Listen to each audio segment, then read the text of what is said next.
السلام علیکم وبرکاتہ نحمدہ ونصلی علی رسولہ الکریم اما بعد فاعوذ باللہ من الشیطان الرجیم بسم اللہ الرحمن الرحیم رب اشرح لی صدری ویسر لی امری واحلل عقدۃ من لسانی یفقہوا قولی اللہم فقہنا فی الدین اللہم انی اسألک علما نافعا ورزقا طیبا وعملا متقبلا ربنا لا تزغ قلوبنا بعد اذ ہدیتنا وہب لنا من لدنک رحمہ انک انت الوہاب آمین یا رب العالمین۔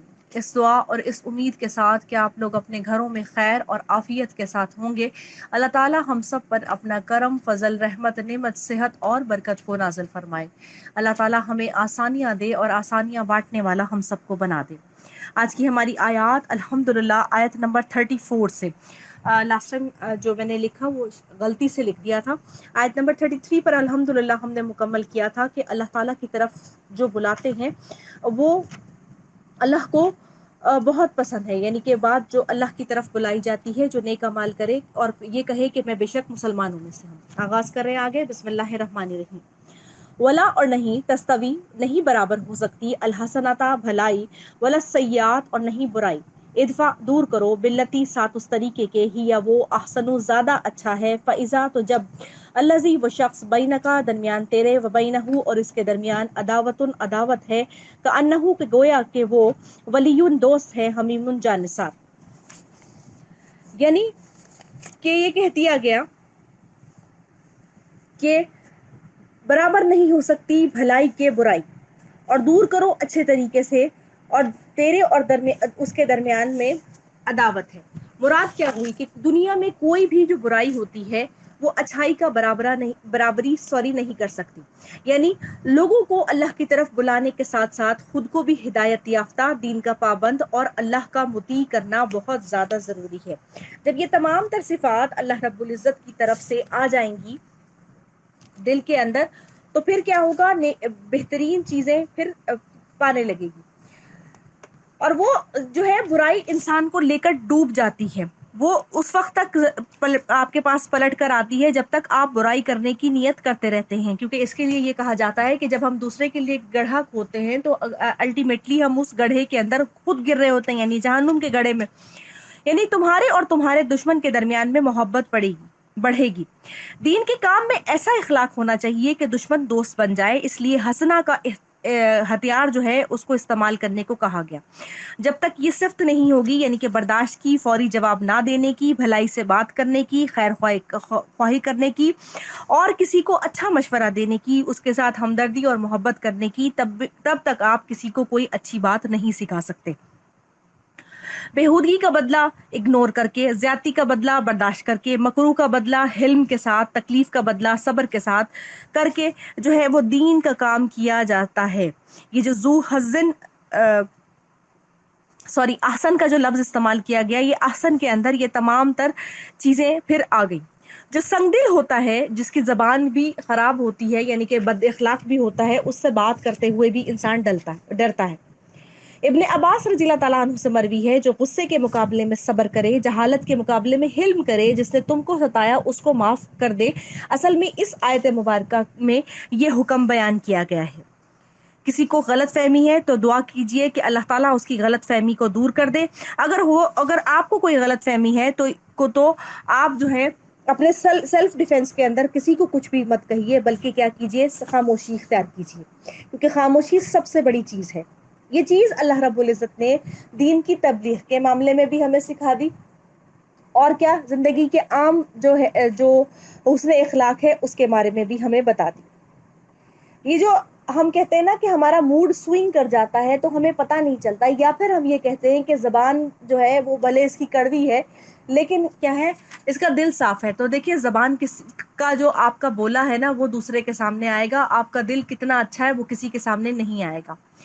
زبان کے جو گھاؤ ہوتے ہیں وہ کبھی بھی نہیں بھرتے، اور جو ہے ویسے چھری اور یا کسی بھی چیز یعنی کہ تلوار وغیرہ سے لگے ہوئے جو زخم ہیں وہ پھر بھی بھر جاتے ہیں۔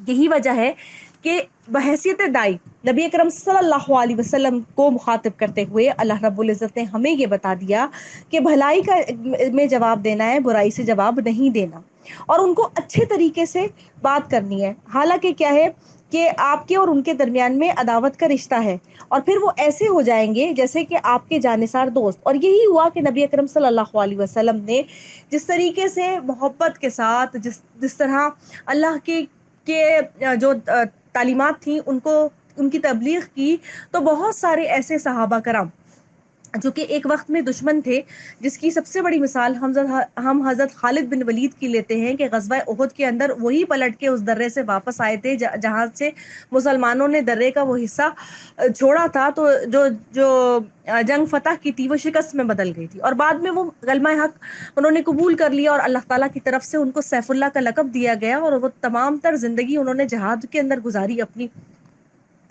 تو وہ چیز ہے. لیکن کیا ہوا کہ یہ اللہ تبارک و تعالیٰ نے نبی اکرم صلی اللہ علیہ وسلم کو جو اخلاق سکھائے تھے نا، اور ان کے ذریعے سے ہمیں جو اخلاق بتا رہے ہیں، انہی کے ذریعے سے دین کا کام آگے بڑھ سکتا ہے. انسانی دل اللہ تعالیٰ کی 2 انگلیوں کے درمیان ہے، وہ جس طرف چاہے اس شخص کو موڑ دے.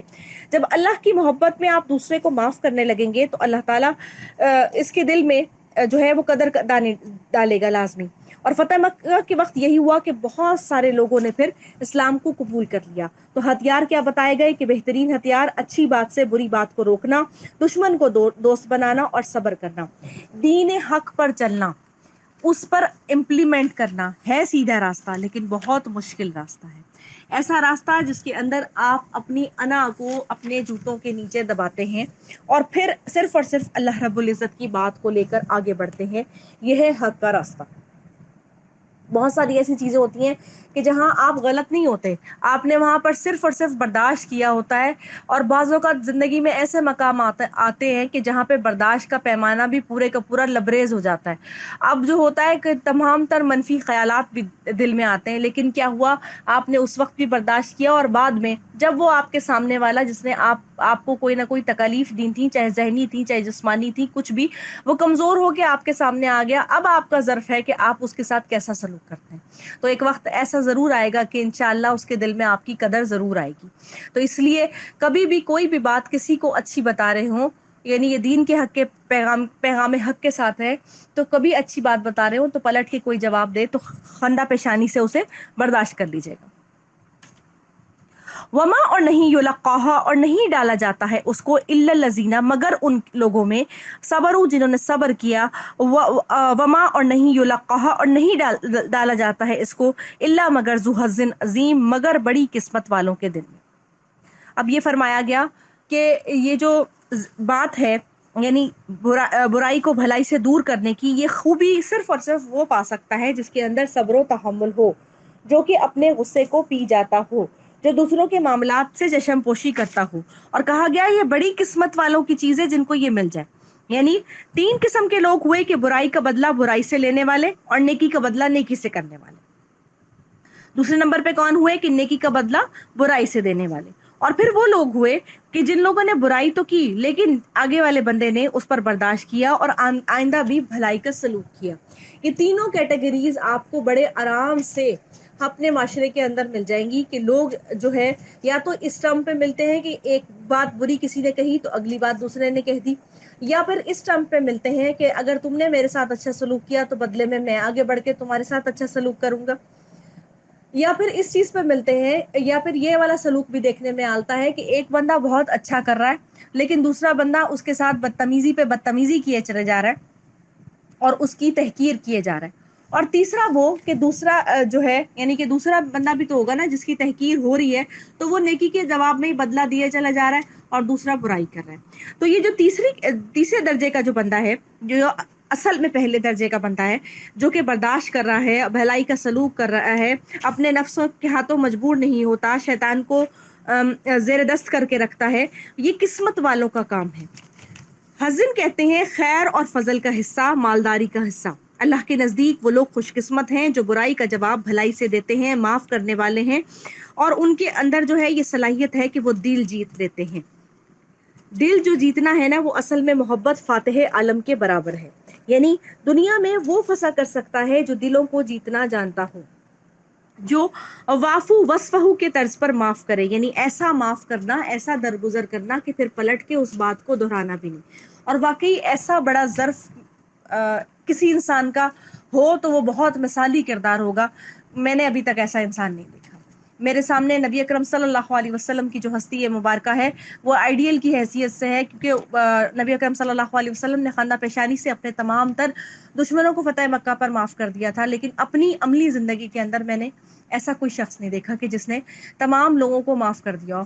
ہم درگزر کر دیتے ہیں، ہم بھول جاتے ہیں، لیکن کبھی زندگی میں ہم آپس میں بیٹھ کے بات کرتے ہیں تو ہم اس چیپٹر کو ضرور دہراتے ہیں کہ دیکھو اس نے میرے ساتھ ایسا کیا تھا، مجھے یہ مشکل ہوئی تھی، ہاں میں نے اب معاف کر دیا. جب ہم نے اس کا ذکر ہی ختم کر دیا، یعنی ہم نے اس کو اللہ کے لیے معاف کر دیا، تو اب ہم اس کا ذکر بھی نہیں کریں گے. تو ایسا کرنا بہت زیادہ مشکل کام ہے. اسی لیے اللہ نے فرمایا کہ جو لوگ صبر کرتے ہیں، اور کہا بھی کہ ان کے دلوں کے اندر صبر ڈالا جاتا ہے اور ان کے دلوں کے اندر وہ خوش قسمتی ڈالی جاتی ہے جو کہ بہت عظیم تر ہے. یہ ان لوگوں کے لیے اللہ تعالیٰ نے فرمایا جو آیت نمبر 33 سے اللہ تعالیٰ فرما رہے ہیں کہ ان کے لیے جو ہے اچھی بات، جو کہ زیادہ اچھی بات کرتے ہیں، مطلب کیا کرتے ہیں، اللہ کی طرف لوگوں کو بلاتے ہیں، وہ نیک اور صالح ہیں اور مسلمان ہیں. یعنی وہ کہتے ہیں کہ ہم بے شک مسلمان ہیں، تو وہ اس طرز پر بلاتے ہیں کہ برائی کے جواب کو بھلائی سے دیتے ہیں. اور پھر یہاں تک ہوتا ہے کہ ان کے جو عداوت والا سلسلہ تھا وہ دلی دوستی میں بدل جاتا ہے. اور یہ ان لوگوں کے ساتھ ہوتا ہے جن کے دلوں میں اللہ تعالیٰ صبر ڈالتا ہے، اور وہ لوگ بڑی قسمت والے ہیں.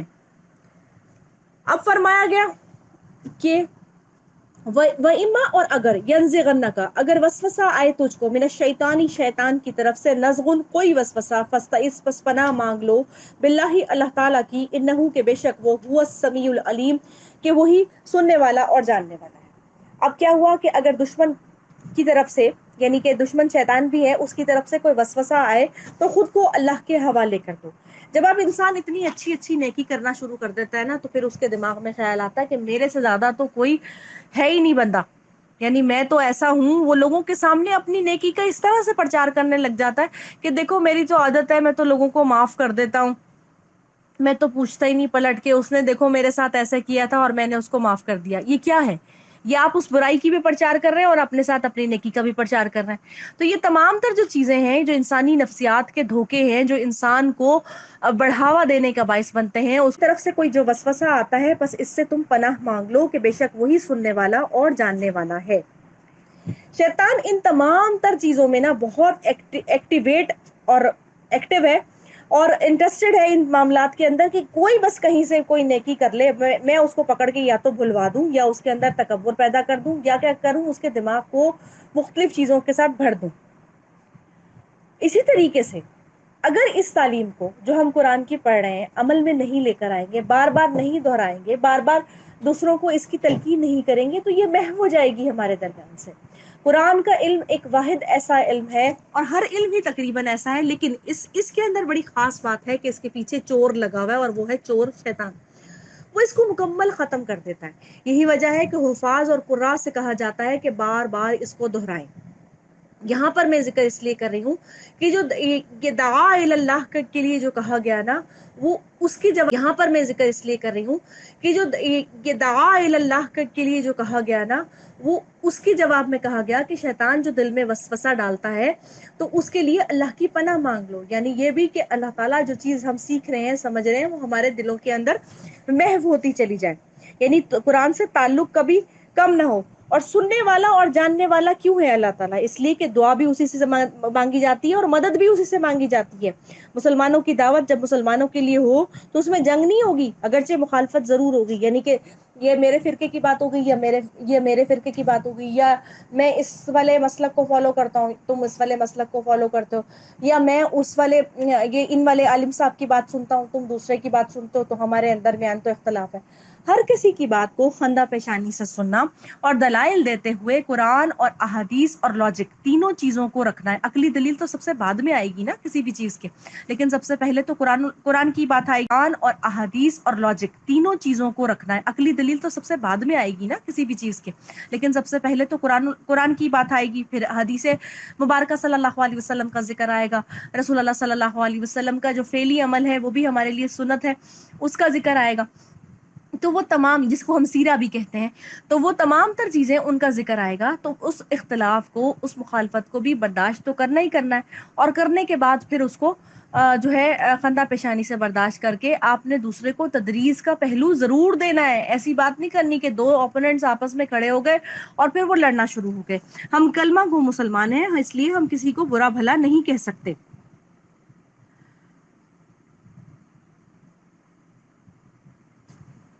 تو یہ تمام تر چیزیں ہیں جن کے ذریعے سے کہا گیا کہ اللہ کی پناہ مانگ لی جائے. تو اللہ کی پناہ مانگنے کا سے کیا ہوگا کہ ہم جو ہے وہ بچ جائیں گے شیطانی. کیا کرے برائی کو رفع کرنے کے لیے اس کے شر سے پناہ مانگنا ہم میں سے ہر ایک کے لیے ضروری ہے.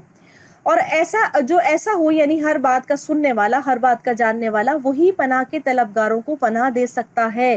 اس لیے پہلے ہی پناہ مانگ لی جائے. یعنی قرآن پاک کا بھی جب ہم آغاز کرتے ہیں پڑھنے کا، اس وقت بھی ہم یہی کرتے ہیں کہ سب سے پہلے اعوذ باللہ من الشیطان الرجیم پڑھتے ہیں کہ اللہ تعالیٰ کہ ہم شیطان مردود کے شر سے آپ کی پناہ میں آ رہے ہیں.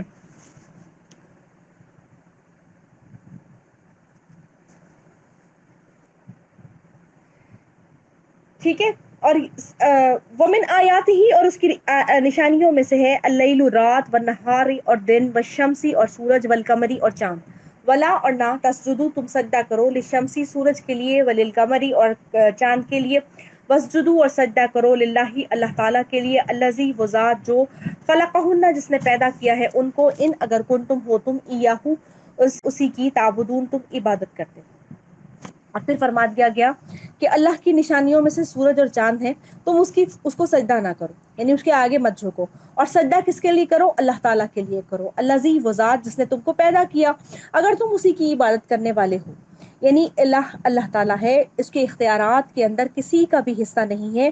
جو چیز بھی اللہ رب العزت نے بنائی ہے، خواہ وہ ظاہری طور پر نظر آ رہی ہے یا سمندروں کے اندر موجود ہے، ان سب کا رب جو ہے وہ اللہ تعالیٰ ہے. اللہ کبھی بھی الہ جو ہے وہ کبھی بھی ڈوبتا نہیں، یعنی غروب نہیں ہوتا. یہ جو دنیا میں نشانیاں اللہ تعالیٰ نے دی ہیں وہ کیا ہے؟ وہ اس کی عبادت کو ظاہر کرنے کے لیے، کائنات کی نشانیوں کو بتانے کے لیے چیزیں ہیں. اور اللہ رب العزت کی جو ذات ہے وہ ان تمام تر چیزوں کو بنانے والی ہے.